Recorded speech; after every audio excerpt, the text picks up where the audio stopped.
Hi guys, आज हम बात करेंगे हाथी की। हम में से सभी लोगों ने हाथी देखा है। हाथी एक विशाल प्राणी है जो जंगल में रहता है। काफ़ी शक्तिशाली, काफ़ी बलशाली होता है। यहाँ तक कि वह बड़े बड़े पेड़ों को भी अपनी ताकत के बल पे धराशायी कर देता है। लेकिन वही हाथी हमने देखा सर्कस में बंधा हुआ एक पतली सी डोरी सी बंधी रहता है। खूंटे से बांध दिया जाता है उसे, और वह उसे तोड़ करके भागने का साहस तक नहीं जुटा पाता है। वह चाहता तो अपनी शक्ति का प्रयोग करके भाग सकता रहा, लेकिन भागता नहीं है। आइए इसी के ऊपर बात कर लेते हैं। एक बार एक आदमी सर्कस गया और सर्कस देखने की उसकी इच्छा थी, हाथियों का खेल देखना था उसे।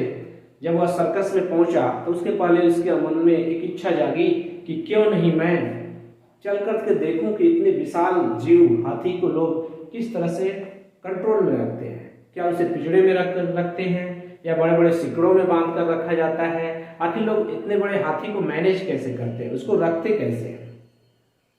तो जब वह यार्ड में पहुंचा और देखा हाथियों को एक सामान्य से खूंटे से एक पतली डोरी से बांध करके रखा गया है। हाथी की तुलना में वह डोरी पतली ही बोली जाएगी, इतनी भी ज्यादा मजबूत नहीं। उसे आश्चर्य हुआ कि हाथी फिर भी नहीं भाग रहा है। उसने महावत से पूछा। महावत आप जानते होंगे, जो हाथी को पालता है, जो रखता है, वह महावत कहलाता है। महावत से उसने पूछा कि ऐसा क्या है कि हाथी क्यों इस पतली सी डोर को नहीं तोड़ करके भागने की कोशिश कर रहा है? महावत बोला, वह ऐसा नहीं कर सकता है। वह ऐसा नहीं कर सकता है क्योंकि हमने उसकी ट्रेनिंग ही ऐसे दी है। जब वह छोटा था तो हमने उसे जब जंगल से पकड़ करके लाया था तो उसे जो है एक मजबूत डोरी से बांध दी थी। उसके शरीर की तुलना में, उसके ताकत की तुलना में वह डोरी मजबूत थी। उसने कई दिनों तक प्रयास किया, 1 दिन, 2 दिन, 3 दिन, 4 दिन लगातार प्रयास करता रहा कि उस डोरी को तोड़ दे, लेकिन वह उस डोरी को नहीं तोड़ पाया।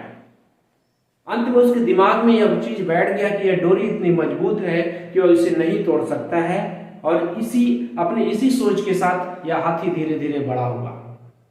उसने फिर कभी कोशिश नहीं किया कि मुझे इस डोर को तोड़नी है।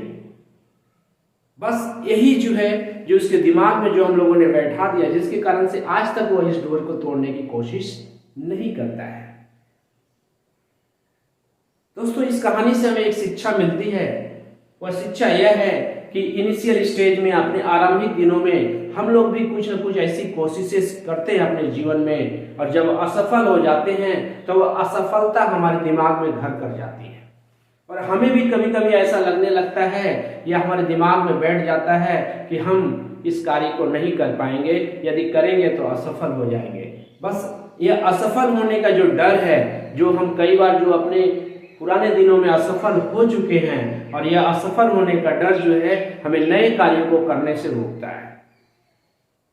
तो इस डर को दूर करना है। हमें उस हाथी की तरह नहीं बनना। हमें यह सोचना है कि हम अपनी सफलता की यात्रा कहीं से भी कभी भी कर सकते हैं। हम हो सकता है विगत दिनों में असफल हुए हैं, लेकिन आज के दिन में मैं सफल होऊंगा।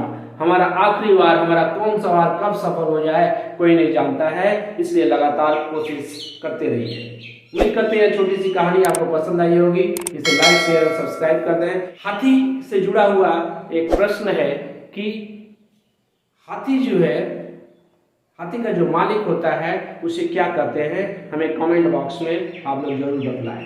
तो मिलते हैं अगली किसी कहानी वाली वीडियो के साथ। तब तक के लिए जय हिंद, जय भारत।